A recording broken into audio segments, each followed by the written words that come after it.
Shalom, kembali lagi di channel Klavo Sukacita. Pada hari ini saya ingin membagi kebenaran firman Tuhan kepada Bapak Ibu saudara-saudara. Memulai kebenaran firman Tuhan, kita akan berdoa. Mari kita berdoa. Terpujilah Allah Bapa di surga. Kami kembali sebagai persekutuan orang-orang yang percaya kepadamu ya Tuhan. Pada hari ini kami akan siap mendengar kebenaran firman Tuhan. Berkati kami yang mendengar dan melakukan. Berkati hamba-Mu yang beritakan firman. Kami telah layak sesungguhnya kepadamu ya Tuhan. Dan kami yakin percaya firman-Mu datang dan menyatakan hidup dan kehidupan kami semua.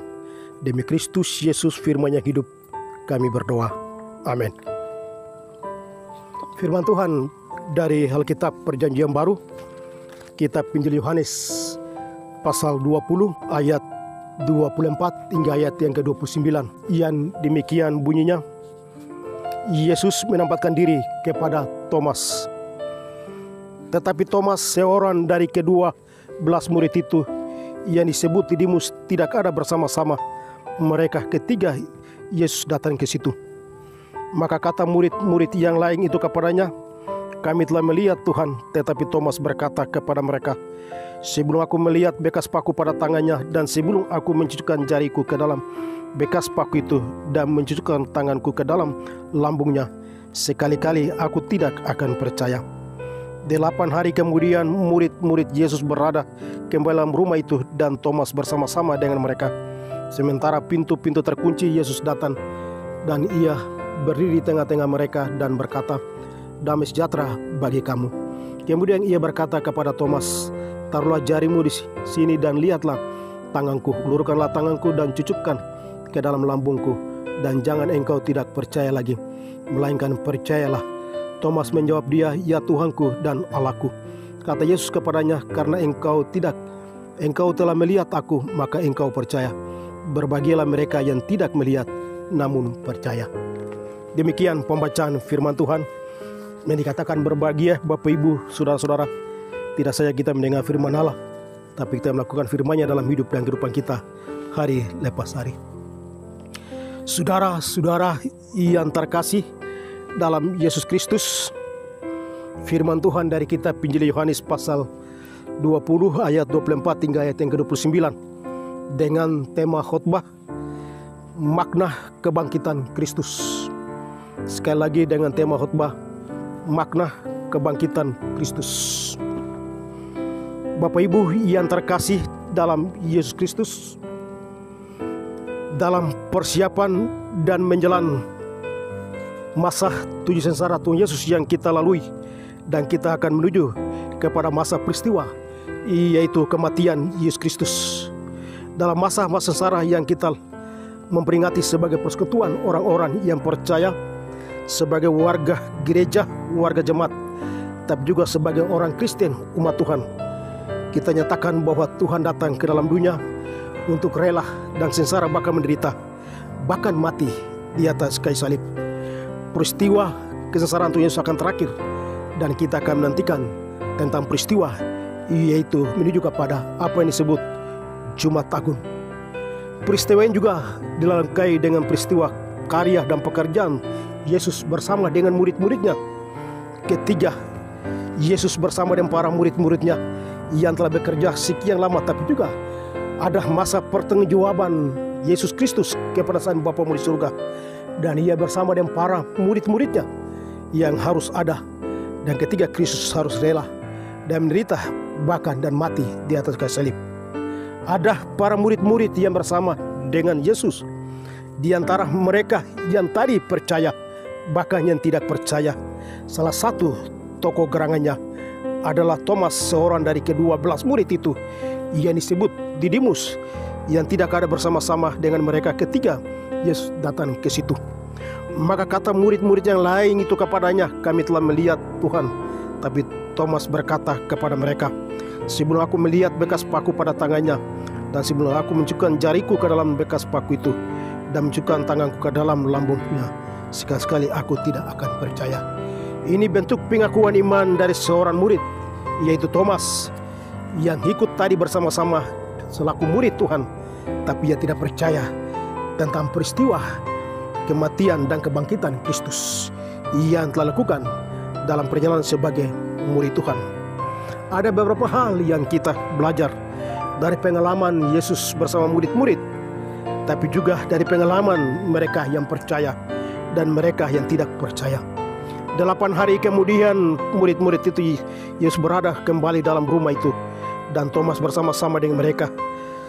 Sementara pintu-pintu terkunci, Yesus datang dan ia berdiri di tengah-tengah mereka dan berkata, "Damai sejahtera bagi kamu." Kemudian ia berkata kepada Thomas, "Taruhlah jarimu di situ, dan lihatlah tangan, ulurkanlah tanganmu dan cukupkanlah ke dalam lambungku, dan jangan engkau tidak percaya lagi, melainkan percayalah."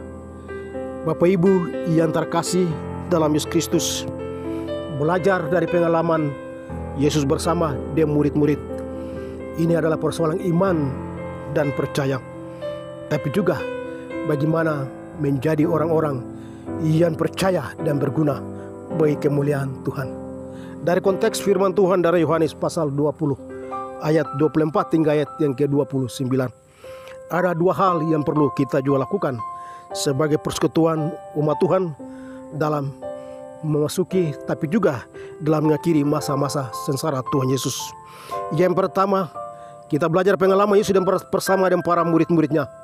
Di antaranya Thomas yang tidak disebut, tetapi kita harus percaya bahwa Tuhan ada bersama-sama dengan kita. Sekalipun kita tidak belajar sebagaimana Thomas, tapi kita harus memiliki makna iman sesungguhnya kepada Kristus yang telah mati dan bangkit bagi kami semua. Yang kedua, kita juga belajar bagaimana mengimani Tuhan dalam hidup dan kehidupan kita.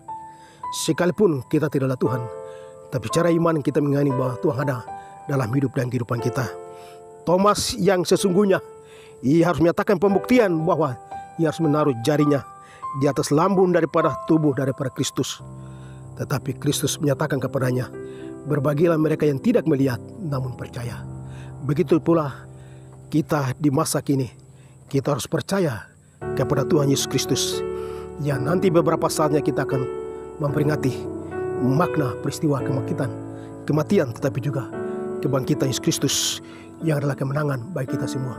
Sebagai warga gereja, sebagai persekutuan orang-orang yang percaya, kita harus percaya bahwa Tuhan ada bersama-sama dengan kita. Banyak orang dewasa ini menjadi Thomas banyak, tetapi Thomas ini betul-betul percaya. Kita tidak bisa meniru gaya Thomas, tapi kita menjadi Thomas modern. Tapi kita harus percaya bahwa Tuhan ada bersama-sama dengan kita. Kita yakin dan percaya melalui peristiwa kematian, tapi juga kebangkitan. Di balik itu semua adalah kemenangan. Kiranya melalui firman Tuhan di saat ini menjadi berkat bagi kita semua yang mendengar, tapi juga di mana saja. Kiranya kita semua hidup diliputi dengan berkat dan kasih tangan Tuhan dalam hidup dan kehidupan kita, dan kita disebut sebagai orang yang percaya. Kita yakin dan percaya melalui makna kebangkitan Kristus membawa perubahan hidup yang lama menjadi baru, supaya kita menjadi baru di dalam kasih Yesus Kristus. Tuhan memberkati kita atas firman-Nya, Tuhan menyertai kita atas firman-Nya. Terpujilah kekal selama-lamanya. Amin. Mari kita bersatu di dalam doa. Selaku persekutuan umat Tuhan, selaku jemaat Tuhan, kami telah mendengar firman-Mu yang telah diberitakan lewat kitab Injil Yohanes pasal 20 ayat 24 hingga ayat 29. Kita harus memaknai makna peristiwa kebangkitan Kristus dalam hidup dan kehidupan kita. Kita tidak belajar dari mana murid-murid bersama Yesus ketika Thomas tidak percaya, tapi kita itu harus disebut sebagai orang-orang yang percaya. Kita belajar mengenai diri kita, iman kita kepada Allah melalui anak-Mu Yesus Kristus, supaya kita tetap ada menjadi bagian sebagai persekutuan anak-anak Tuhan. Berkati kami sebagai keluarga besar Klavos Sukacita, sebagai kru kami ada di tempat ini dalam rangka pemberitaan firman, tidak saja di tempat tertutup tapi di dalam terbuka. Ketika selesai kami akan pulang ke kota melanjutkan perjalanan. Tuhan menyertai kami, untuk kami dan selamat dalam rumah tangga kami masing-masing, sebagai bapak keluarga, ibu rumah tangga, sebagai anak-anak. Tuhan memberkati kami semua. Inilah doa dan ungkapan syukur yang akan bawakan di siang. Demi Kristus Yesus kami berdoa. Amin. Shalom. Tuhan memberkati kita.